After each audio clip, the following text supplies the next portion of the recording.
Hello everyone, welcome to the 50th page of chapter 21 in my vlogging era. 50টা vlog টানা upload বিশাল ব্যাপার views একদম ঘাটের বদল but still বিশাল ব্যাপার 50টা vlog টানা আপলোড করেছি বিশাল ব্যাপার সরি মানে নিজের প্রশংসা নিজেই করছি, একটা আলাদাই সেরা মামা ব্যাপার লাগছে। তো আজকে আমরা যাব পুরীর মন্দিরে, জগন্নাথ ধামে, ঠিক আছে, জগন্নাথের পুরীর মন্দিরে গিয়ে পুজো দিতে যাচ্ছি আজকে, ঠিক আছে। তো রেডি ফেডি হবো, আর কালকের ব্লগটা দেখি কতটা কি আপলোড করা যায়, কি এডিট করা যায়। এখন চেষ্টা করছি একটুখানি এডিট করার। তো এই যে আমি পুরো এখন রেডি ফেডি হয়ে গেছি, যাবো এবারে। মা শাড়ি ফাড়ি পরবে, দিদাও শাড়ি পরা হয়ে গেছে। এবার এই জিনিসগুলো দিয়ে জগন্নাথ দেবকে আজকে পুজো দেওয়া হবে। এখানে একটা কি আবির আছে, এখানে মধু, এটা কি কেশর, এটা আতর, আর এইটার মধ্যে একটা জিনিস আছে, দেখাচ্ছি দাঁড়াও। এটার মধ্যে আছে দুটো সিলভারের এবং তুলসী পাতা, একটা জগন্নাথ দেবের, একটা বলরামের। সুভদ্রা পরে আবার নেক্সট টাইম। আমি হেডফোন নিয়ে যাচ্ছি না, নর্মাল যাচ্ছি, ঠিক আছে। আবার কী সব খুলতে হবে না হবে, যদি হেডফোনটা খুলতে পারে, ধাক্কিতে যদি পড়ে যায় কোথাও। এমনি নর্মাল মোবাইলটা নিয়ে যাচ্ছি, তারপরে যা হবে দেখা যাবে। হেডফোন তো এখন লাগবেও না, পুজো দেবো, তারপর চলে আসবো আবার হোটেলে। এটাই আপাতত প্ল্যান আছে। আর ব্লগটা এডিট ফেডিট দেখছি পরে করে নেবো রাত্রির মধ্যে, ঠিক আছে। ওকে, তো আমি, মা, দিদা সবাই রেডি হয়ে বেরিয়ে গেছি। দুজনেই আজকে শাড়ি পরেছে। আমি এই কুর্তাটা কিনলাম, এখান থেকে কিনলাম, আর আজকেই পরে নিয়েছি, ঠিক আছে। এটা পরিয়ে দেবো আজকে জগন্নাথকে পুজো। চলো উঠছি।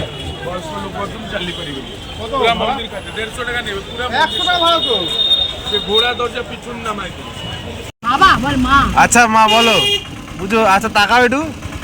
তুমি শাড়ি পরলে, তুমি তো শাড়ি পরো না, মানে পরো বহুত ঝামেলা হয়। আজকে পরলে পুজো দেওয়ার জন্য পড়েছে। শরীর ঠিক আছে তোমার? হবে তো, ভালো পুজো হবে তো? কই বাবা, জয় জগন্নাথ, জয় শ্রীরাম।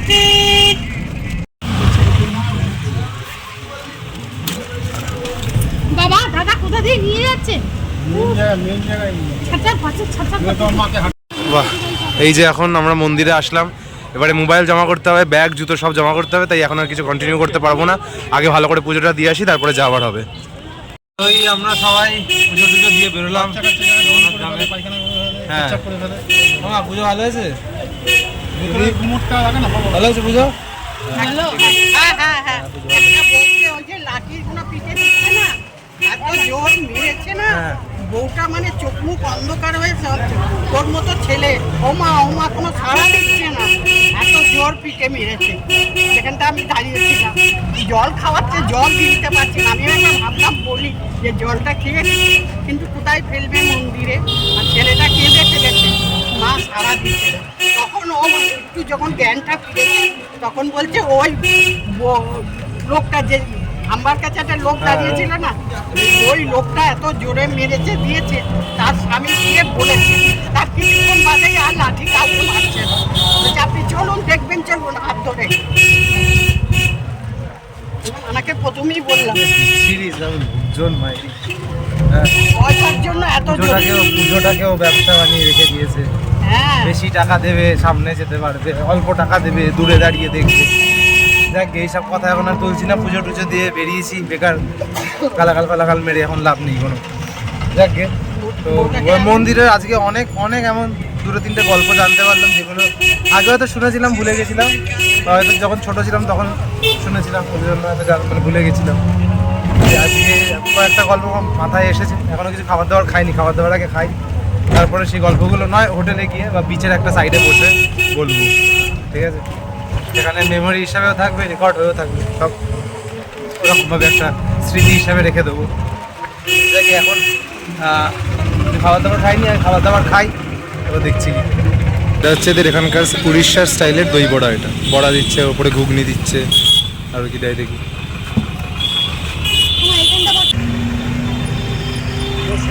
হয়ে যাবে, দিতে পারবে না, টক হয়ে যাবে। হ্যাঁ ঠিক আছে, কি টক দই না,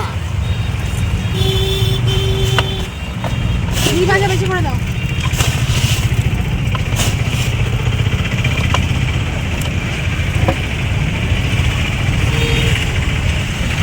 খাওয়াটা হবে ঝাল, আমাকে ঝাল দাও। এটা ঝাল কম দাও, ঝাল দিওই না, এটা অল্প দাও, অল্প। লাগলে দিচ্ছে, নেবো? নাও। ওকে, তো এই সবে বাড়িতে আসলাম, একটু পরে বিচে যাওয়ার ইচ্ছা আছে, দেখি যাব। জামা প্যান্ট ছাড়ি, তারপরে দেখছি কী করবো। কালকের ব্লগটা আবার এডিট করতে হবে, পুরো আপলোড করতে হবে। টানা 50 দিন 50টা ব্লগ, বিশাল ব্যাপার। তো আরসিবি জার্সি পরে রেডি, এখন আমি মা বাবা তিনজনে যাচ্ছি সমুদ্রে চান করতে। বেশিক্ষণ থাকবো না, কিছুক্ষণ থেকে চলে আসবো, আবার কালকে যাবো। আর মোবাইল টোবাইল কিছু নিয়ে যাচ্ছি না, রেখে যাচ্ছি। ওখানে কোথায় রাখবো? আর আমার তাই ফোন নয় যে ভিজে গেলে গেল, চুলকে চার হয়ে গেল। সো ওখানেই রেখে যাচ্ছি, এসে যা বলার বলবো। আবার এই ব্লগটা এডিট করা আছে কালকে। চান টান করে আসলাম, চান টান করে এসে এখানে মায়েরা ভেজ থালি অর্ডার দিয়েছে। আজকে পুজো টুজো দিয়েছিলাম, এই ভেজ থালিতে এইটা আছে, এটা খাই আজকে।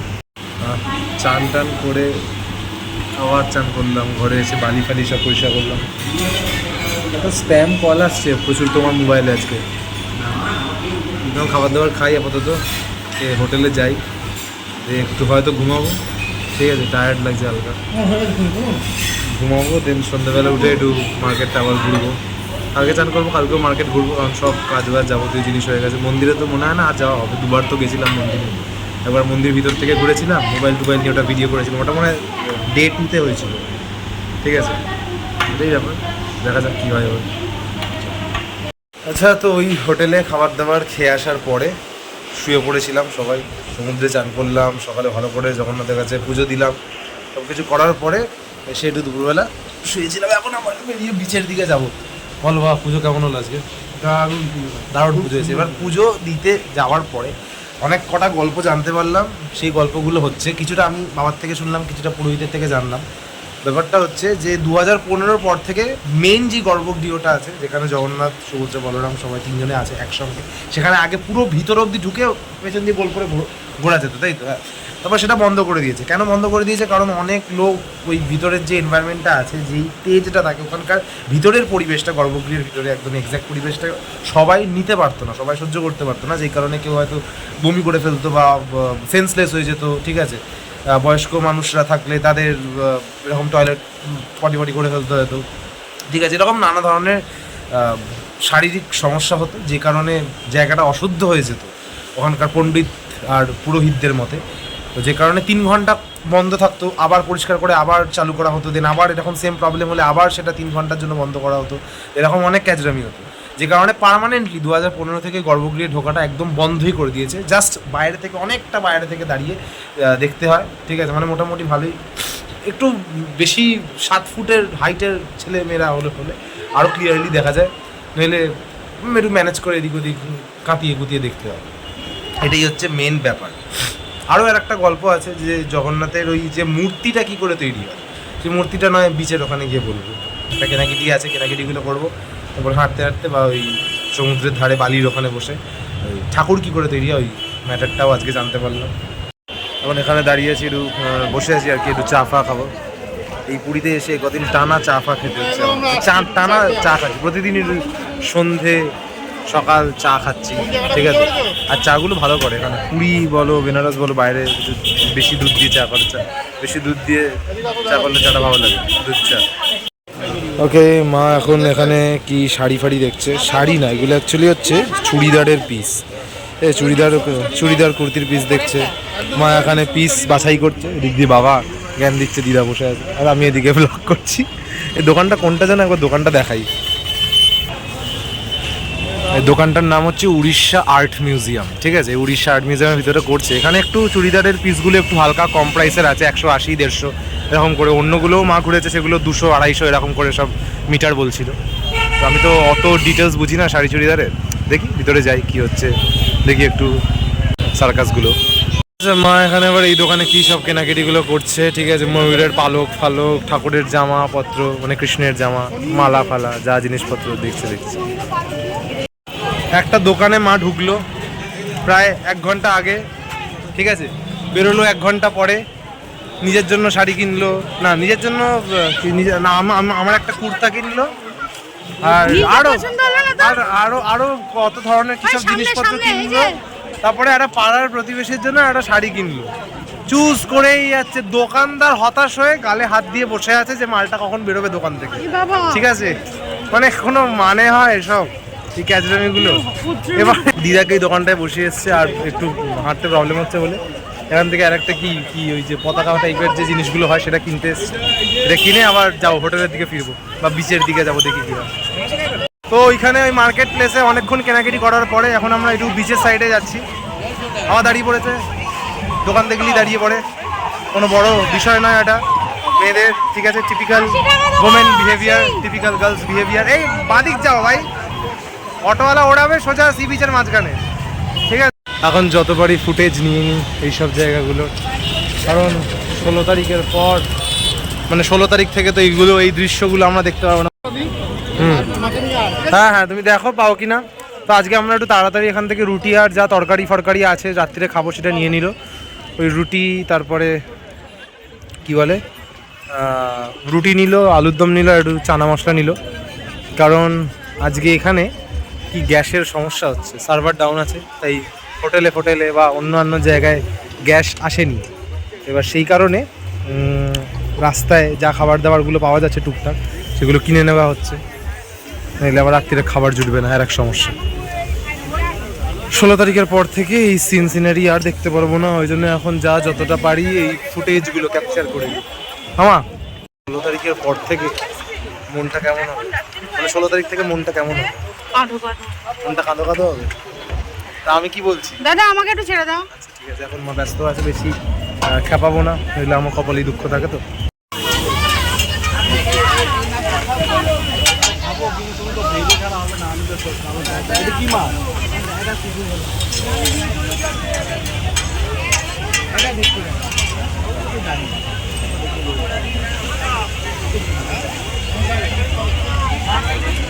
বলুন কি খাবে বলুন। সব অক্টোপাস বিক্রি হচ্ছে। তারপরে এখানটা গন্ধ একবারে মাথা ধরে যাবে। চিংড়ি মাছ, প্রন আছে, এখানে ছোট ছোট ক্র্যাব সব মুড়ে পড়ে আছে। ক্র্যাবগুলো জ্যান্ত ক্র্যাব রেখে দিলে কখন হেঁটে পালিয়ে যেত। চিল্কাতে গিয়ে আমরা রেড ক্র্যাব দেখার থেকে ভালো এখানেই রেড কালার হয়ে বসে আছে ক্র্যাবগুলো, কিন্তু চিল্কার রেড ক্র্যাবগুলো জ্যান্ত, এখানে মরা।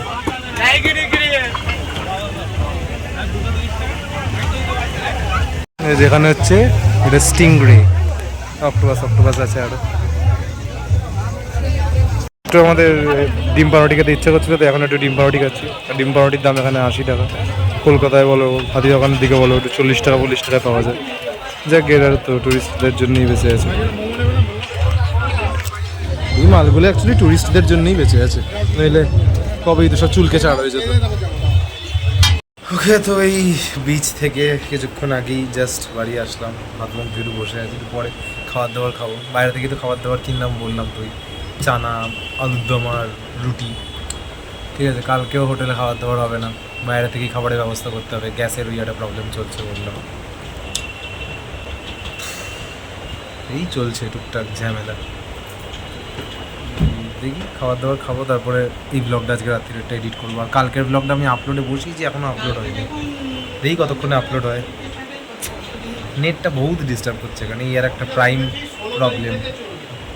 প্রাইম প্রবলেম এখানকার। তো আজকে খাবার এটা দেখালাম আমি, এরকম খাচ্ছি। আর ওখানে ওই যে প্যাকেট হচ্ছে ছোটো বড়ো সব মিশিয়ে দিয়েছে। Okay, so it's the time of conclusion. আজকের দিনটা এখানেই শেষ হচ্ছে, আর কিছু বলার নেই সেরকম। কী হলো না হলো সকাল থেকে সবই দেখালাম, বললাম। জগন্নাথের একটা ছোটো গল্প ছিল, সেটা এখন আর বলতে ভালো লাগছে না। ঠিক আছে, রাজা এই ওই সেই জগন্নাথ তৈরি করা, কাঠ আনা, এই পরে বলবো গুছিয়ে। কি নদী, কি নদী? হ্যাঁ নদী ছিল, অনেক গল্প আছে, পরে বলবো আবার, কালকে নয়। ট্রেনে যেতে এটা ওটা সেটা অনেক, হ্যাঁ অনেক ঝামেলা ছিল, তারপরে বলবো। এখন এটাই এন্ড করছি, পরে আবার আসছি, কাল আসছি।